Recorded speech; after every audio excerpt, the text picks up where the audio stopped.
Hello and welcome to another Furniture Painters Unite UK Spotlight members interview. And today we have the lovely Heike from Heike's Furniture Art. She's an amazing artist and we're quite lucky. We want to get to know a little bit more about Heike and her journey. Hi Heike. Hi Helena. Hi. Thanks for joining. Where in the world are you today, Heike? Today I'm in Switzerland. Oh, Not in lovely. Malta. Yes, for once I'm in Switzerland. It's cold. It's beautiful weather, but it's very cold. But that's the season. So well, that's amazing that you are based in Switzerland, but you run both your businesses from Malta, and from Switzerland. So where we're all struggling to run it from one location, there you are running the same business from two locations, which is fantastic. So for anyone who doesn't know you, could you do an introduction, please, Heike? Yes. So my name is Heike. Like the name says, it's not an English name. I am German originally. I come from Bavaria. And when I was 11, my father said, we're going to leave Germany. He was already in Malta. And we went to Malta, to this beautiful Mediterranean island. So I left the country with 11. And when I was 16 and a half, my father said, we're going to leave Malta. And that was very, very hard for me because, you're a teenager, you've got your first boyfriend, the clique is so important. Yeah.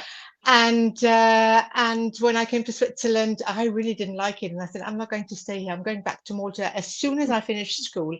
And it's been over 40 years that I'm in Switzerland now. So well, my hobby is...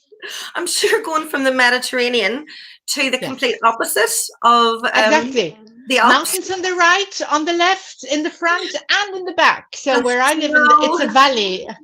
Snow everywhere, snow. So how did you start painting furniture? When did that all start?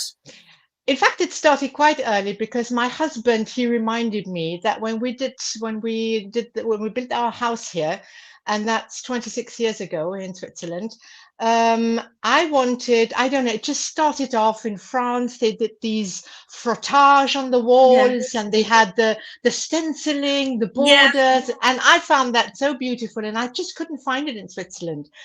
And so I said, okay, I'll do it myself. And then when we built the house, it was I asked the painters to do the colors on the walls. Okay, I'm just going to close this door. Can you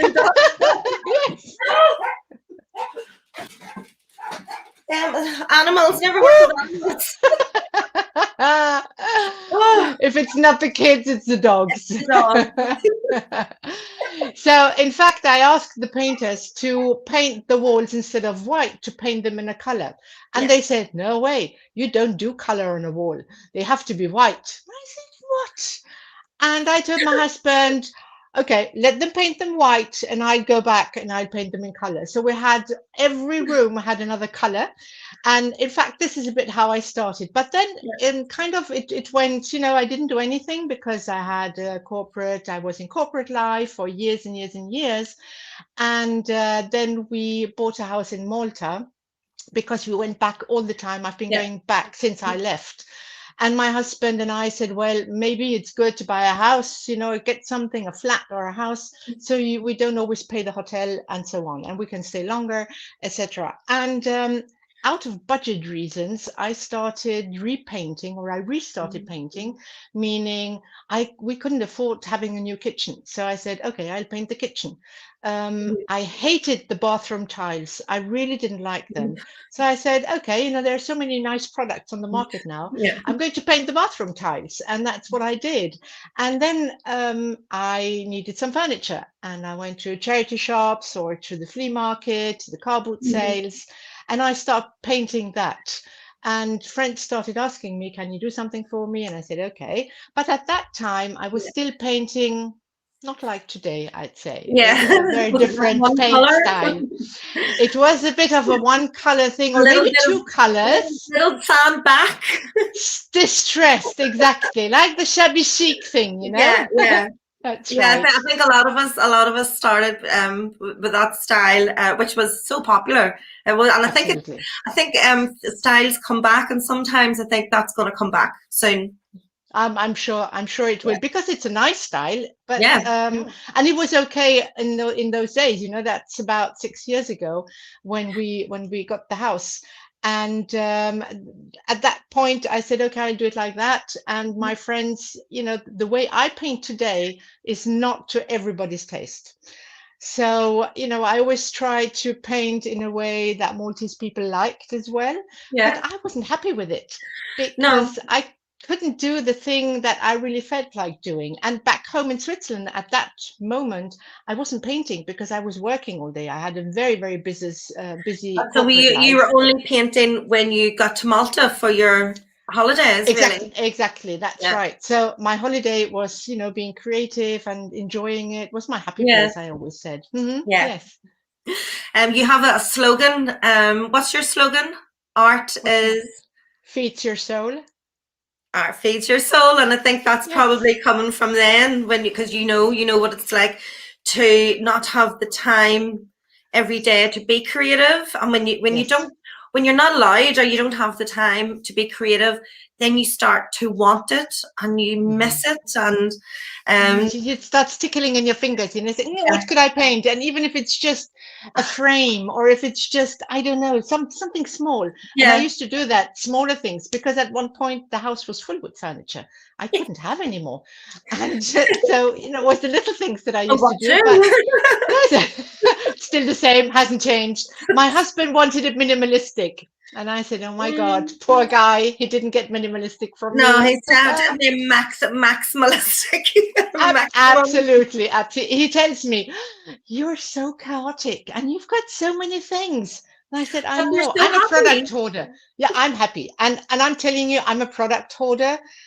When I open my cupboard, when I start a new project and I open my cupboard and I go, what can I use? Ah! And I just take out the things and I have Yeah. everything, whenever I see something that's interesting, like with you, there are so many nice products on the market at Isn't the moment. there? Yeah, I'm Yeah. just looking at my product stash over there saying, yes, I know exactly what you mean. Um, yeah, your style.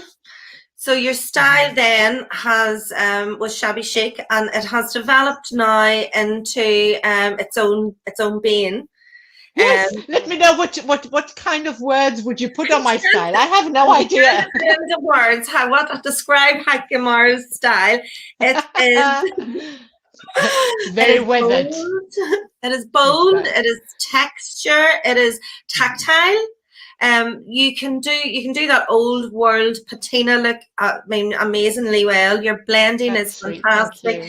and I think there's just so much to your style. I know the process.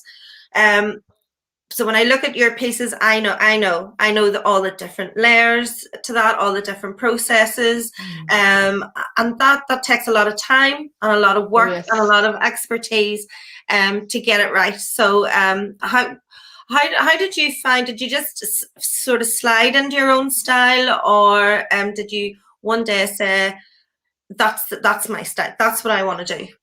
Nope. In fact, I took a workshop in England. I went to England and took a workshop there. And it was, the name of the workshop was Out of a Barn. Right? And I did this chair then, and the teacher, she told me, or the coach, she said, Heike, this is your style, this is what you have to do. There was a 2 days workshop. One was Chateau Chic, Chateau Yeah, French Chic, and the other one was Out of the Barn. And I went back to learn more about this rustic style because I just was so inspired by the person yeah, who did that. And she told me, Heike, don't do those flat finishes. That's not for you. And it's true. I'm not happy doing flat finishes. I can't. yeah, I cannot. I just can't do flat finishes. yeah. I try, but I can't. And Yeah, it's what makes you happy. And if it doesn't make you yes, happy, then you're absolutely. not happy to put it out there, No, put your name on no, it. no. Yeah, I think you have to be convinced of what you're doing if you want to, yeah, if people, they ask you and you talk about, they have to hear the passion that you have. that's it. And I am so glad this person, her name is Karen. Karen, she told me, you have to go, in the rustic style. And I said, okay, I'll try. And she said, no, you don't have to try. It's in there. You have it. And I went from there, and I evolved. You know, I developed the style with all the products that you have. I already said that. And this is me. This is me. I'm just working on this piece now. I cleaned my workshop just for the interview. Just for the interview, I cleaned my workshop. Yes, there's nothing here. For everyone. So this is so yes, you do the like old world charm, but you bring a lot of color, a lot of bright color into it. Yeah. And that piece, talk us through that piece behind you that you're working on. It's beautiful. Yeah. This is in fact this is a paper, this decoupage paper, and I found that at the moment. Who made the paper? So this is Bubblegum Yum, for who I am. I design artisan, they call it. Nice, nice title. It is a nice title. And this is Anissa Marie who paints. So the difference with the decoupage papers, because I am also brand ambassador for Mint by Michelle decoupage papers and her products, and I love the papers. They're outstanding quality, and I really love using them. And this is a bit of my specialty at the moment. This may be the development that I made, using these papers and blend them into the pieces so they look as though it's hand painted. And now I am not long ago the announcement was made that I'm with the Bubblegum Yum prints as well. And the difference to the normal decoupage papers or to Mint by Michelle papers is that these are artists that paint canvases, and those canvases are transformed into decoupage papers. And fantastic. And I find that really nice, because they get, it's not just one canvas that they have, but they get the recognition, and we get the possibility to use those images, not the images, the artwork on a piece of furniture. And this is that the same Anissa Marie who does the Daydream Apothecary paints? Yes. Fantastic. Exactly. She's got the neon. She's got the neon paint. I have her neon. I love her neons. I did. What did I do? Really bright. The hummingbird with her neons, and I'm actually doing 2 bedside cabinets at the minute with her neons. So that's very good, because I wasn't aware that Bubblegum Yum that's who it was. I have seen you did a Bubblegum Yum piece, the girl blowing the chewing gum bubble. I did that one. Yes, that was my first one. That was fantastic. Loved it. But I didn't actually realize that was who it was, and I didn't know that this was their original artwork that they're now making into decoupage papers to share with us. And that's fantastic, because she is an amazing artist. I seen her Dolly Parton portraits. Yes. Oh my gosh. And she's got another one coming up. Yeah, as soon as I saw it, I knew it was Dolly Parton, and I was like, oh, that's brilliant. But I didn't realize. So there you go. I've learned something. I didn't realize it was the same person. Yes. And so congratulations on that. That's very exciting. That's very exciting partnership, because you with your old world style doing these with the grungy style, very grungy doing these bright colors. I can't wait. Fantastic. And then you touched on Mint by Michelle as well, as you are a brand ambassador for Mint by Michelle. Love her papers too, and your pieces using her papers are just, every single piece is a triumph. I think I've said that to you on your posts. And the more recent ones you did was Nana's Pearls on a chair and High Wire on a chair, and they are exquisite. So if anyone watching this hasn't seen them, you need to go to Heike's page and check out her chairs, because chairs sometimes do get forgotten about, don't they, really? You know, people, we concentrate on dressing tables and pieces of furniture, and sometimes the chairs,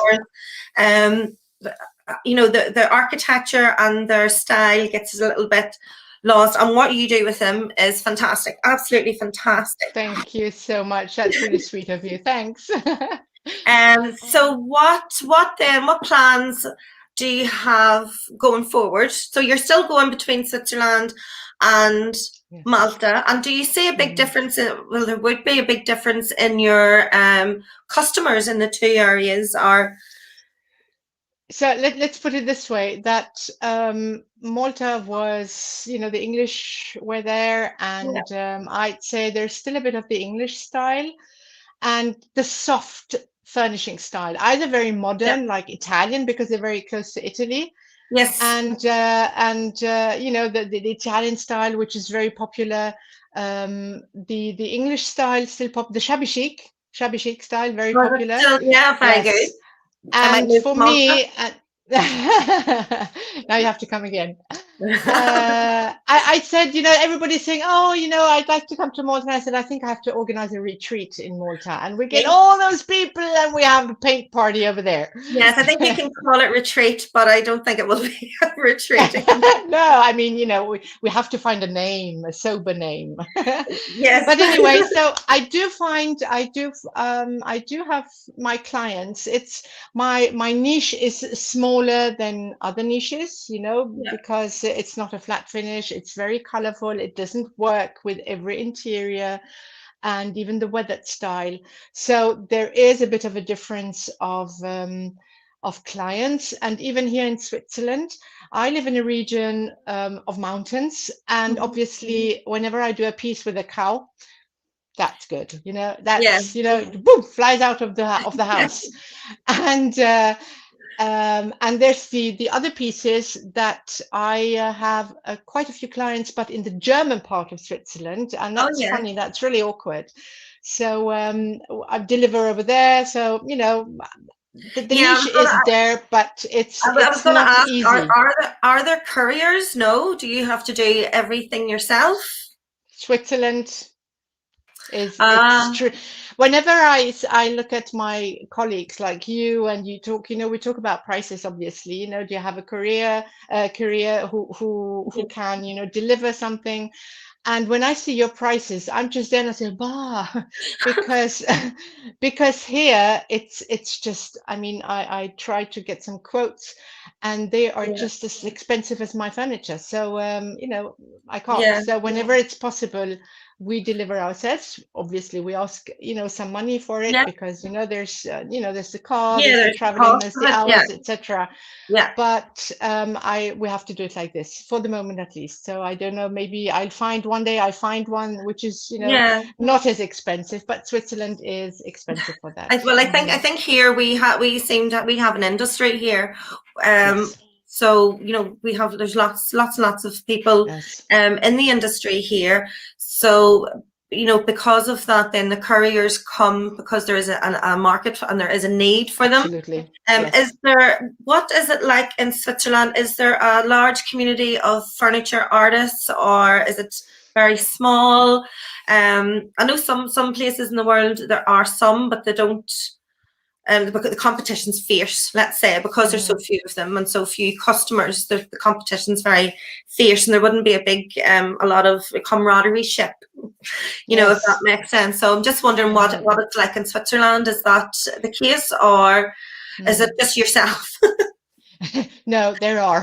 Right. But obviously it's as you're saying, England has always been, in the front for these kind of things, and Switzerland is just catching up. So we do get a few. I live in the French part of Switzerland, so over here there aren't a lot. There are very Okay. little.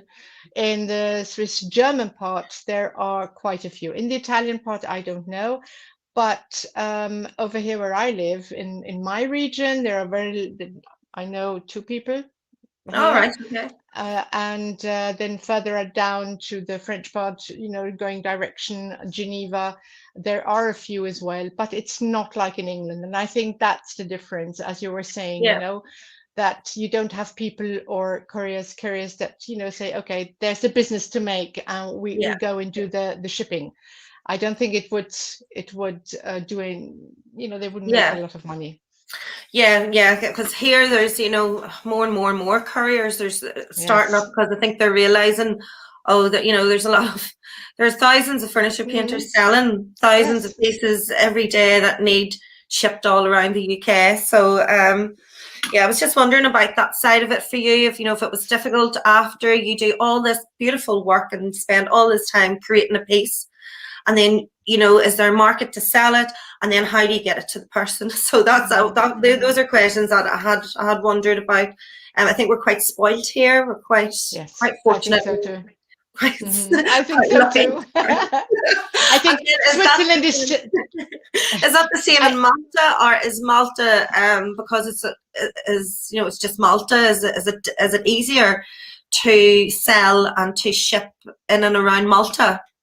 Malta is so small, Helena. It's 30 kilometers Yeah. long and 15 large. So there are quite a few people who do transports, but I had very bad experiences. That the piece arrives and there are no more legs on the drinks cabinet because they drove like mad or whatever they did, I don't Yeah. know. So generally, I don't have a workshop. I work from home. This was my daughter's bedroom before. And so I generally tell people to come and come to the house Yeah. and check, see the pieces they would like to see, or go around. I take them around if there is something else they would like to know, because then I try to put my pieces and live with them. I have this one piece, and whenever I look at it, I say, I hope it doesn't sell. I hope it doesn't sell, because I love it so much. Yes, And even my I husband, have, yeah. and even my husband, he loves it so much. He said, don't make any publicity. It's okay, Yeah, And I kept one piece. I've kept one piece for myself. That was milk painted, but I have another piece right here beside me that I'm going to find very hard to give up. But we just can't keep everything. Sure, we can't. We just That's true. That's true. I can't afford to keep my own stuff. Yes, I know. But again, Malta is so small, and there are a few furniture painters as well. All It's right. picking Okay. up. There was one big company which was with the monopole, and now, do you say monopole in English? It was focused. This company was the company that everybody knew, everybody went to for the shabby chic style, All right. Okay. for furniture painting and so on. And then slowly but surely other people came in, and it's picking up as well over there. And people, they like to do workshops to learn from them for themselves as well. Yeah, And I saw you were doing workshops. Was that in Malta or was that in Switzerland? both Both. both Oh, that's places as well. fantastic. So Malta was a bit difficult. I had quite a few clients, and because of COVID, it was difficult to organize. yeah, And when I'm in Malta, I like to do it outside because the paint dries quicker, and I'm not there all the time. So, it's a bit yeah, more difficult. And I started here in Switzerland, where I give workshops in, it's not a company, but it's an adult education institution, yeah, where you have different things. yes, And I give workshops, or I do workshops from home. But I only do workshops for 1 or 2 persons, because I just don't have the place for more. yeah, But they get everything. So people who come to my workshops, they can use the papers, they can use all the oh, paint that yeah, I have. So it's not just, I'm not just showing how to prime your piece, or, the beginners yeah, things, but I put them in it immediately. They, this is what we're going to do. Okay, we prepare and everything, that's important, but then it's my style, and I show them what I do. We yeah, try things out. And I think that's a bit of maybe a bit of difference than just yeah, putting 1 coat or 2 coats of paint on a piece. And yes, yeah. people ask a lot, So going to they learn how to workshops. do your texture, and they learn how to, Absolutely. yeah. Oh, that's fantastic. That's Or great. blend the paper. They want to put paper on. Next week, I'm having somebody, and she wants to do some cow paper. So we're going to work. We're going to work on a piece and going to put the paper on, and then do the blending and the Yeah. texturizing and everything. Yes. Oh, very good. That's great. So then they get to take this home, obviously, and then they Absolutely. yeah. So that's brilliant. And is that what I know that you don't like to plan for years in advance. But is that your sort of your future plans for now, is to build up? Because I could very much see you as a teacher in a teaching role, because you have just so many. You have so many. I know. I love you. You have so many skills. You're so sweet. You have so much knowledge of I think what sets you apart is your knowledge of products. you know all the products, because you said you hoard them. And when you do that and you get all the new products as they come out, so the patinas, the texture mediums, the paints, the chalk paints, all the new paints, the new papers. And I think that sets you in a very unique position where you could actually be an amazing teacher in the industry. And you know what? I didn't say that, but in my corporate life, I was a teacher. No, were But you?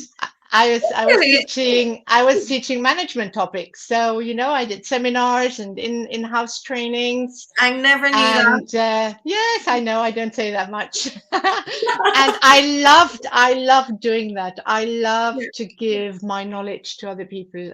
And people always ask me, can you do online workshops? And for me, that's a very difficult thing. And you know why? Because the pressure of a brush, I can't show it online, how to do it exactly, or that sometimes the brush, you just turn it slightly. You just say it, but if I have somebody near me and I can take their hand, or they put their hand on my hand to feel how I do it, it's so different. And I love being with people. And I'm going to be 60 this year, so I wasn't supposed to be on it. Yes. Yes. When is that? When is the birthday? That will be in May. So it's not long to go. And I always told my husband I'd like to take my pension at 58. And my husband said, that's a bit early, because we have to get some money in, and etc. For the pension, etc. And then came COVID. And the thing was, and that's also something which has a link with me not really being happy giving online workshops, because all my clients, they were changing from trainings on site to virtual trainings. And if I have a difficult discussion to have with an employee, I can't tell them on the camera how to do it. I like being there with them, doing our communication skills, these kind of things. Yeah, but I think our work is very tactile. It's all about the feel, isn't it? Exactly. It's all about the feel of things. And even when you watch painters paint, I'm trying to think. So if you're watching Brandy, Brush by Brandy, and you're watching her blend, and then you try it. So easy. It looks so easy. And I think that's why people, because it's the touch. It's not the paints. It's the touch. It's the stroke. It's how you do it. Exactly. Yeah, try to drag a little bit of paint and across into different. So yeah, I think you're absolutely right. And you don't want the quality to be lessened in any form, that people could say, "Oh, I took an online workshop and it was not very good," because I was really like, and that was not what I thought it would be, or something. I think you're right. And I think also because you've got all the products in your house, how could you really deliver on virtual? Are you going to send them 30 different pots of different so I think you made the right decision. I think you made the right decision not to even try to. I just wanted because of those workshops then, and then like the virtual and in the on-site and so on. And as my clients before in my corporate life, they all went virtual, I was at home. And of a sudden, there wasn't any, until everything was organized, there weren't any trainings being delivered. So I was at home and I said, okay, so I'm going to do what I love to do. So my hobby, etc. And in fact, my husband, he said, I think you're the only person I know in the whole world who is organizing a pandemic to be on her pension with 58. Because with 58, then I was on a pension because I didn't have any more job because of COVID. And it was only January last year, the 1st of January, that I registered as an independent decorative furniture painter. Yeah. So it's only really a year that officially I am an independent person, doing the things that I do. So it hasn't been so long. So but COVID has been great for us furniture artists, because like you said, when you say, I've got all this time on my hands, what am I going to do? But then it Exactly. also let people see what it is, because it is hard to do it as a business because it's It so is. unpredictable. You're not It guaranteed is. any sales. You're not guaranteed any income. If Absolutely. you get ill, because I had COVID last week, if you get ill, there's nobody No. to continue your work. Or so I think it was great to that first year was like a trial run where people gave it a go and then thought, no, that's not for me. And then other people give it a go and thought, oh, why didn't I do this years ago? True. So yeah, I think it has been very good for that. Well, listen, I'm going to let you go. Yes. Is there anything? I think we've covered everything so far. Plans for the future? You don't do. You don't. You just go with the flow. Yes, that's what I'm going to do. That's what Brilliant. I'm going to do. My Fantastic. plan is being a grandma, which is very present for the Oh, grandchildren, and because that is, I'm newly grandma, and I'm so oh, happy. I love that Littlebits, is my little just, that's grandchild. Yes. lovely. I don't But have thank any you very grandchildren. much. Not yet, not yet, Not yet. Helena. My Will my come. eldest my eldest is 27, and I keep trying Yeah. to give him the nudge, but no. No, So doesn't work like that. I tried. It comes no, when it has to come, I think. That's what they say. um, But yeah. Helena, can I just say, because I haven't said that yet, thank you so, so much for having me here Oh and no, doing thank that you for interview. I doing feel this. Thank very, you. I feel very honored and blessed, and especially being interviewed by you. Oh well, I'm Because, a big you're such fan. a sweet lady, you're such a kind soul, and I'm such a I big really appreciate you. I'm a huge fan of your work. Always have been, and I'm just Thank delighted. you. I'm absolutely delighted. I'm buzzing for you. So many good things are happening for you, and it is well deserved. And Thank I you. can't wait. I just can't wait to see all these new pieces that are coming out with these neons and grungy neons. Fantastic, fantastic. Brilliant. Okay, well, so this is going to be on Furniture Painters Unite and on YouTube, and I will have all your socials attached. So everyone Thank watching this, you. please go follow Heike, go check out all her amazing work, and be inspired to add texture um, and depth to your Exactly. to all your furniture, and think of Heike when you're doing it. So thanks, Heike. Big Thank you love. very much. Bye bye, everybody. But wait a minute. Here we go. Here we go. Bye.